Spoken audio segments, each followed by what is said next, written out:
లోక్సభలో ఇండి కూటమి పక్షనేత రాహుల్ గాంధీ జాతీయ స్థాయిలో హీరోగా నిలిచారని, ఎన్డీఏ మహిళా రిజర్వేషన్ బిల్లును అడ్డుపెట్టుకుని రాజ్యాంగ సవరణ చేయడంపై ఆయన పార్లమెంటులో చేసిన ప్రసంగం అందరిలో ఆలోచింపజేసిందని మాజీ ఎంపీ సీనియర్ కాంగ్రెస్ నేత జీవీ హర్షకుమార్ అన్నారు. స్థానిక రాజీవ్ గాంధీ విద్యా సంస్థల ఆవరణలో శనివారం ఆయన మీడియాతో మాట్లాడుతూ 2014 నుంచి ఇప్పటి వరకు బీజేపీ ప్రవేశపెట్టిన అన్ని బిల్లులు పాస్ అయ్యాయని, ఇప్పుడు మహిళలకు 33% రిజర్వేషన్ పేరుతో రాజ్యాంగ సవరణ చేపట్టేందుకు బిల్లు ప్రవేశపెట్టి బొక్కపూర్లా పడిందని ఎద్దేవా చేశారు. కాంగ్రెస్ మహిళా రిజర్వేషన్ బిల్లుకు వ్యతిరేకమనే విధంగా దుష్ప్రచారం చేయడానికి ప్రయత్నించినప్పటికీ విపక్షాలు ఏకం కావడంతో బీజేపీ కుట్ర కుతంత్రం బట్టబయలైందన్నారు. డెలిమినేషన్ పేరుతో దక్షిణాది రాష్ట్రాల్లో సీట్లు తగ్గించి నార్త్ రాష్ట్రాల్లో పెంచుకొని ఎల్లకాలం అధికారం అనుభవించాలని బీజేపీ ప్రయత్నించిందని ఆరోపించారు. ఈ బిల్లు వేడిపోవటం ద్వారా దేశంలో ప్రజాస్వామ్యం నిలిచి మహిళలను గెలిపించేలా చేసిందని వ్యాఖ్యానించారు. రాహుల్ గాంధీ ప్రసంగం బిల్లును అడ్డుకున్న తీరు అన్ని రాజకీయ పార్టీల్ని ఆలోచింపజేసిందని పేర్కొన్నారు. ఎన్డీఏ కూటమికి ముఖ్యంగా ప్రధానమంత్రి మోడీకి చిత్తశుద్ధి ఉంటే వాళ్ళు 2004లో 2014లో అధికారంలోకి వచ్చారు. 2014 నుంచి 2026 ఇప్పటి వరకు ఏ బిల్లు కూడా ఓడిపోలేదు.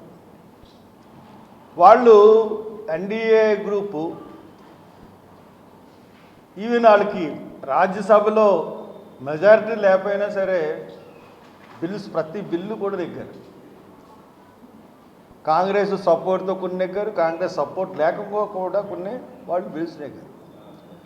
నిజంగా వాళ్ళకి చిత్తశుద్ధి ఉంటే వాళ్ళు నిన్న జరిగిన దాంట్లో ఒకటి రాజ్యాంగ సవరణ, మూడింటికి రాజ్యాంగ సవరణ మహిళా బిల్లుకి, అలా కాదు మహిళా బిల్లుకి వేరే పెట్టండి.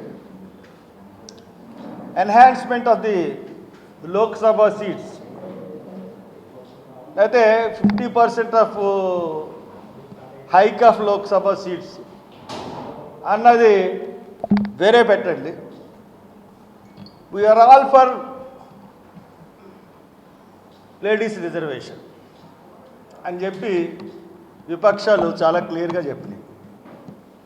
కానీ వాళ్ళకి ఏంటంటే, నేను 2004లో లోక్సభలో ఉన్నప్పుడు 2014 వరకు ఈ మహిళా బిల్లు చాలాసార్లు వచ్చింది.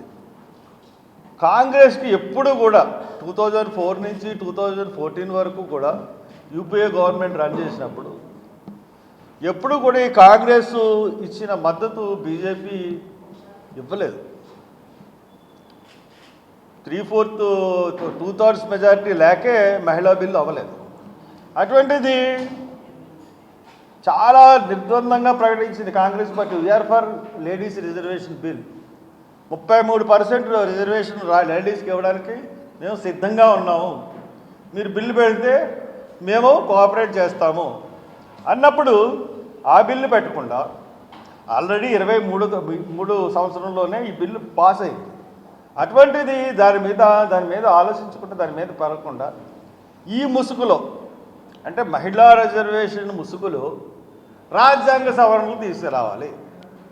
అంటే రాజ్యాంగ సవరణలు తీసుకురావాలంటే మహిళా బిల్లు కూడా దీంట్లో కలిపితే, ఒకవేళ మహిళా బిల్లుని ఈ ఇండియా కూటమి కాంగ్రెస్ పక్షాలు ఒప్పుకోకపోతే అదిగో మహిళా బిల్లుకి వాళ్ళు ఎగనిస్ట్గా ఉన్నారని చెప్పేసి చెప్పడమే